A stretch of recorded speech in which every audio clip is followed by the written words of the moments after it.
સુરતના લિંબાયત વિસ્તારમાં 40 જેટલી વિવિધ સામાજિક સંસ્થાઓ દ્વારા નવયુવાનો અને શહેરને નશામુક્ત કરવા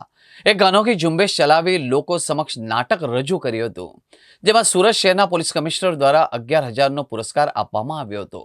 જેએસબી વકફ કમિટીના રફીકભાઈ લાલ બિલ્ડિંગવાળા અને જેએસબી ગ્રુપના નયનભાઈ લાકડાવાળા અને ઇન્સાફ ફાઉન્ડેશન, મહારાષ્ટ્ર મુસ્લિમ સમાજ અને અન્ય 40 જેટલી સંસ્થા દ્વારા મીઠી ગાડી લાલ બિલ્ડિંગ પાસે વ્યસન મુક્તિ ઝુંબેશને લઈને વ્યસન મુક્તિનો એક પ્રોગ્રામનું આયોજન કરવામાં આવ્યું હતું, જેમાં સુરત પોલીસ કમિશનર અને લિંબાયત પોલીસ સ્ટેશનના અધિકારીઓ અને પોલીસ સ્ટાફે અને પોલીસ કમિશનરના ડ્રગ્સના દુરુપયોગ વિશે વાત કરી હતી અને ડ્રગ્સ વેચનારાઓ સામે કાર્યવાહી કરવાની ખાતરી પણ આપી હતી. આ પ્રોગ્રામમાં નશાને લઈને એક નાટકનું સુંદર આયોજન કરવામાં આવ્યું હતું, જેમાં સુરત શહેરના પોલીસ કમિશનર દ્વારા 11,000નો પુરસ્કાર આપવામાં આવ્યો હતો. આ પ્રોગ્રામમાં મીઠી ગાડી વિસ્તારના લોકોએ મોટી સંખ્યામાં ભાગ લીધો હતો.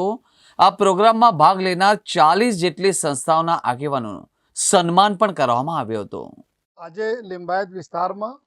સ્વતંત્રતા દિવસ કે શુભ પર્વે એક આ વિસ્તારના લોકો દ્વારા કુલ 40 જેટલા ટ્રસ્ટ જો કામ કરે છે, જો પ્રજાહિતો માટે, એના નેજા હેઠળ એક નશા મુક્ત જો है अपना सूरतना एक अभियान तहत जो है एक અહીંયા સરસ जो है એક નાટ્ય રૂપાંતરણ કરવામાં આવે, જો અમારા નાના દીકરા દીકરીઓના માધ્યમથી કે નશાના દૂષણ અને એના કેવી રીતે દૂર એનાથી થઈએ જો है એના માટે જો એક મંચન પણ કરવામાં આવ્યા. અને સાથોસાથ જો है અમે લોકો અહીંયા જ્યારે સુરત પોલીસ અમારા જો એરિયાના જો પીઆઈ ડીસીપી બધા લોકો હાજર રહીને લોકોને સમજ પાડી કે આ જો દૂષણ છે નશાના એનાથી કેટલા નુકસાનો છે, કેવી રીતે દૂર રહેવા જોઈએ. અને સુરત શહેર પોલીસ નો ડ્રગ્સ ઇન સુરત સિટી જો અમારા ગૃહ વિભાગનો એક આદેશ છે, એના હિસાબથી કે શું અમે કાર્યવાહી કરીએ છીએ, કેટલા કાર્યવાહીઓ થઈ, આવનાર દિવસોમાં કેટલી કાર્યવાહી કરવાના છીએ, એના પબ્લિકને જો અમને મદદ જોઈએ એના માટે જો અમે લોકો અત્યારે ઘણી બધી જો અમે ચર્ચાઓ થઈ જોઈએ. અને સાથોસાથ જો બધાને ખાતરી આપું છું કે કોઈ પણ વ્યક્તિ જો આ નશાકારક કોઈ પણ વસ્તુને વેચાણ કરશે તો એના ઉપર ભલે 99 વખત બચી જાય, લેકિન એક વખત આ પકડવાના છે, કારણ કે પોલીસ સતત આ લોકોનો ઉપર જ છે જો અને એક વખત પકડ્યા પછી જો એના જો બી કોર્ટમાં સજા થાય આ રીતેની ઇન્વેસ્ટિગેશન અને પછી જો પ્રોપર્ટી આ લોકો વસાયેલી છે જો આ પ્રોપર્ટી બી અમે લોકો જોઈશ કે અગર ઇલીગલ છે તો એના બી ડિમોલિશન થશે જો અને પીટ એનડીપીએસ એક્ટ છે, જેમાં જોગવાઈ છે કે આ નશા બેચીને જેટલા બી પૈસા એના ભેગા કરીને જેના નામે ઉપર પ્રોપર્ટી વસાય તમામ પ્રોપર્ટીનો જો સીઝર કરવામાં આવશે જો તો અમે બધાને વોર્નિંગ પણ આપીએ છીએ એવા લોકોને જો આ બધા ધંધામાં છે. અને સાથે લોકોને અપીલ પણ કરીએ છીએ કે આપ કોઈ પણ સંજોગોમાં આપના ઘર પરિવાર યાર મિત્ર કોઈ भी હોય તો આ ચીજોમાં નહીં ફસાય જો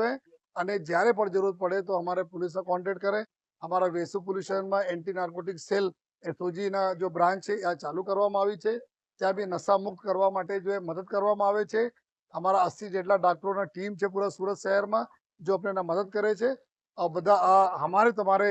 સહકારની જરૂરત છે, અમે બંને લોકો મળીને પૂરા વાત કરીએ તો આજે આ મેડિકલ વાળા જેટલા પણ છે વગર પ્રેસ્ક્રિપ્શનનો જે દવાઓ આપે છે એના